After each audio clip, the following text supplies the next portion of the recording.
Welcome to my mobility flow for fertility. My name is Dr. Nicole. I'm a pelvic floor physical therapist.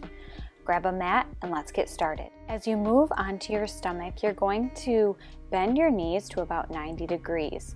You're then going to let your legs fall side to side. I call this move a windshield wiper mobility activity. You're letting the weight of your legs carry your feet side to side. Try not to let your hips or hamstrings do too much work here. Really let momentum carry your legs side to side. This is meant to open up your hips and totally relax your body. As you're moving your legs side to side, go ahead and take inhales through your nose and exhale through your mouth, trying to focus on relaxation throughout this move.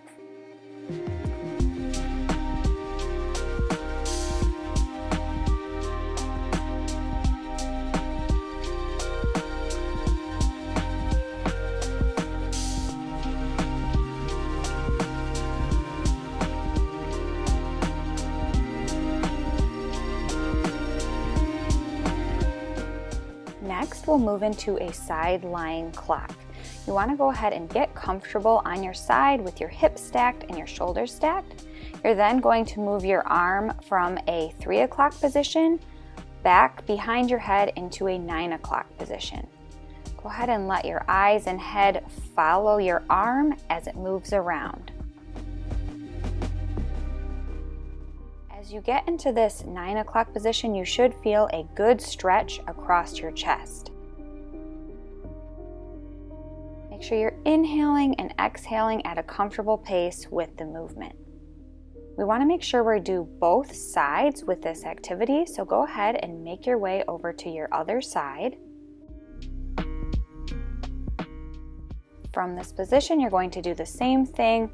Let your hand move from a 9 o'clock position to a 3 o'clock position. If possible, you want to keep your fingers on the floor the whole way around. However, if you do have some tightness, you might notice that as you get overhead, you're not able to keep your fingers on the floor. The goal is that with more reps and more practice, you will be able to keep your fingers on the floor the whole way around.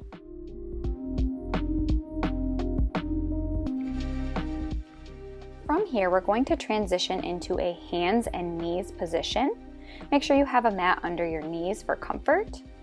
Once you're in the hands and knees position, you're really going to focus on first rounding your back and then alternately going ahead and arching your back. You want to feel movement in each vertebrae of your spine.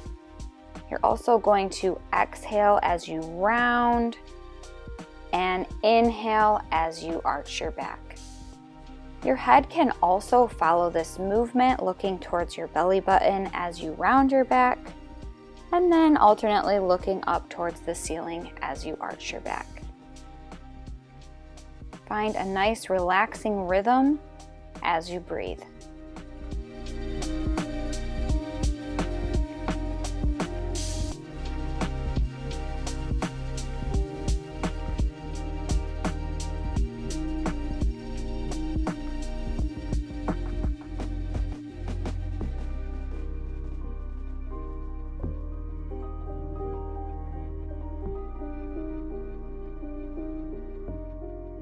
We'll stay in a hands and knees position as we transition into tail wags.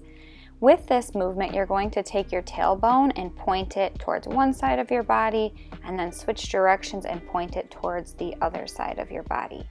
You'll feel lots of movement in the sides of your abdomen as well as your spine rounding into a C shape towards the right and towards the left. Your shoulder will be coming towards your hip bone and then changing and going shoulder and hip together on the other side.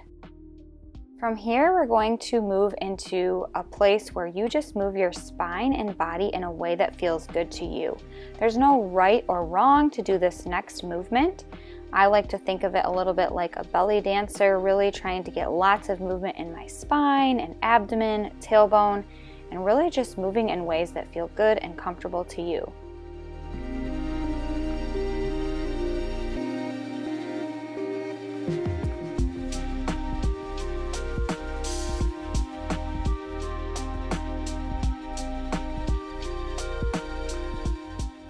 as you come out of a hands and knees position, we'll transition into a deep squat. You have lots of options with this next movement. You can place your toes anywhere that feels comfortable for you. Often you're going to feel comfortable with your toes angled out. You can also put a towel or a yoga block under your heels if this stretch feels too intense for your Achilles or calf muscles. With this, you can move side to side, really focusing on the adductors or inner thigh muscles of the right, and then transitioning to the inner thigh muscles of the left side. You can also just find a place in the middle where you sit and really drop into this stretch. Make sure you're doing lots of inhaling and opening and relaxing your pelvic floor, your abdomen muscles, letting all that tension go that's sitting within your body.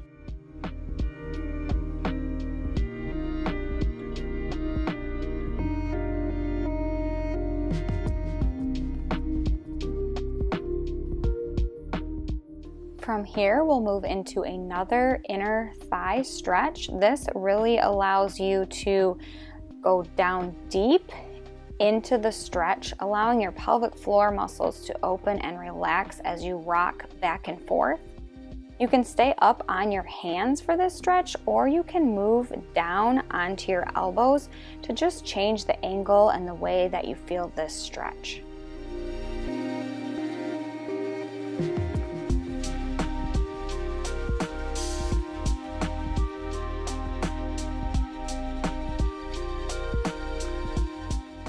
Of course, we want to make sure that we're doing this stretch on both sides, so go ahead and switch legs. Sink down deep into that stretch, feeling your pelvic floor relaxing, your abdomen relaxing as you inhale. Feel a nice pull through your inner thigh. And again, remember, you can change from down on your elbows to up on your hands, really just finding a place that feels comfortable for you.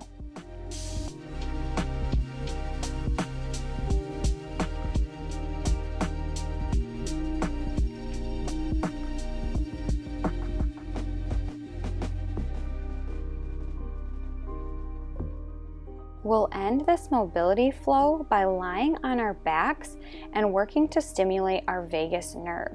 Our vagus nerve really helps us to move out of that sympathetic response and into a parasympathetic response. In other words, it helps us move from a fight or flight feeling to calm and relax so that our body can function normally with digestion, breathing, fertility, all the things we want it to do and not feel like it's being chased by a bear. So you can lay on your back with your hands on your belly or on your ribs to feel the connection between your body and your breath. You can have knees bent, you can have legs straight, whatever feels comfortable for you. You want to really just focus on inhaling and filling your belly and your ribs with air, relaxing, exhaling, and letting all of that tension go. Inhaling and filling your body with new air, exhaling and let it all go.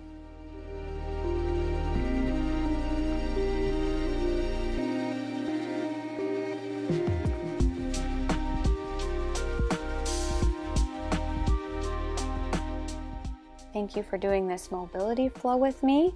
I wish you all the best on your fertility journey, and I'll see you all next time.